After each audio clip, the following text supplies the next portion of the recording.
Thank you so much for making the time today. As Mal said, I wanted to literally spend 5 minutes just talking about the company and where we're at. GVF is in good shape. The company has started FY 2023 off well. The portfolio is up 6% in the first 4 months to the end of October.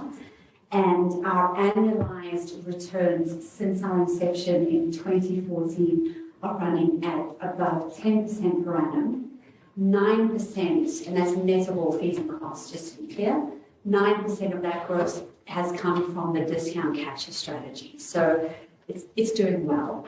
Many of you will know about GVF, but I've got a few people who are thinking of rejoining online. And for those who just do with a reminder, I'll spend a moment just talking about what it is we're doing for you, our investors, in GVF.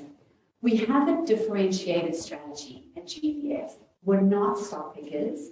Instead, our core skill set is an ability to unlock value in the investments that we make across the world through a variety of different techniques, including catalysts that might be in place already, or indeed shareholder activism.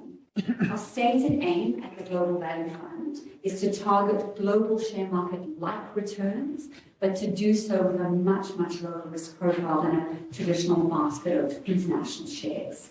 Essentially, we're aiming to be that steady Eddie in your portfolio. We look to provide investors with two sources of return.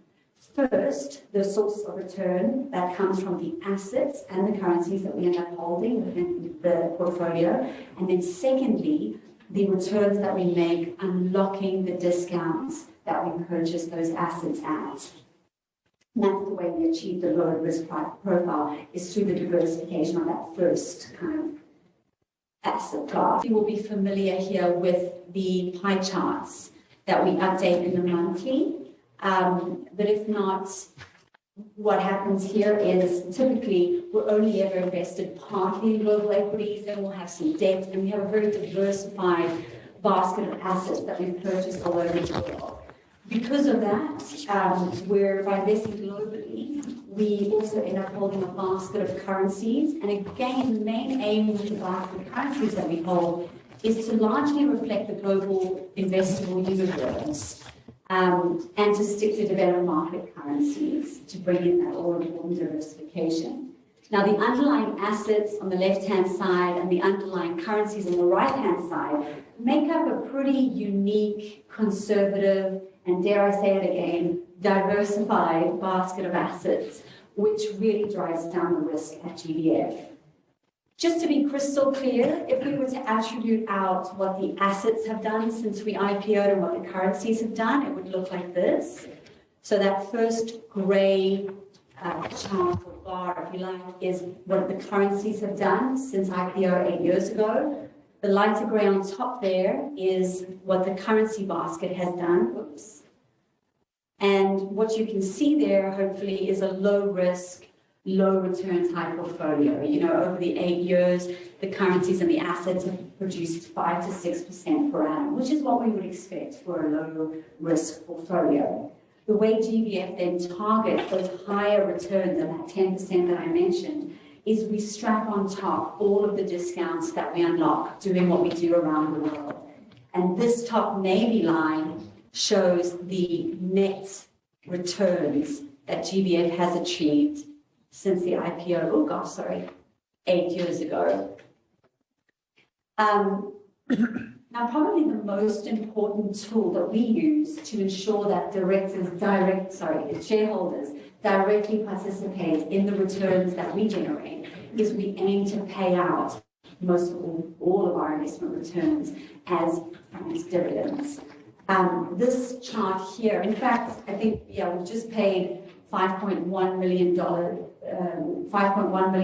to investors just under 2 weeks ago in the semi-annual dividend that was declared. So it gives you a sense of the quantum of amount of money that we pay out to shareholders. This graph hopefully illustrates that consistency and reliability of the 8 to 9 cents grossed up annual yield, dividend rather, that we have paid through time. Since IPO, investors have received back 66 cents on their initial $1 investment. And we have 24 cents in the profits reserve, which is the next 3.5 years of dividends covered. We also have around 8 cents in franking, so we have a good amount of franking. And obviously, if Miles continues to make more money for us in FY 2023, we'll have even more franking. So we're in good shape from that point of view. One last graph for me, so I can stick to my 5 minutes. And this is my favorite graph. I show it most times. Look, it is. And the reason I show it is because I believe it really shows the skewed risk profile that GVF runs with. On this graph is every single trade that GVF has ever done. And on the left-hand side is the profits that GVF has produced. And on the right-hand side, if I don't get a thumb spasm, is the trades that we've either kind of not made money on or made a loss on.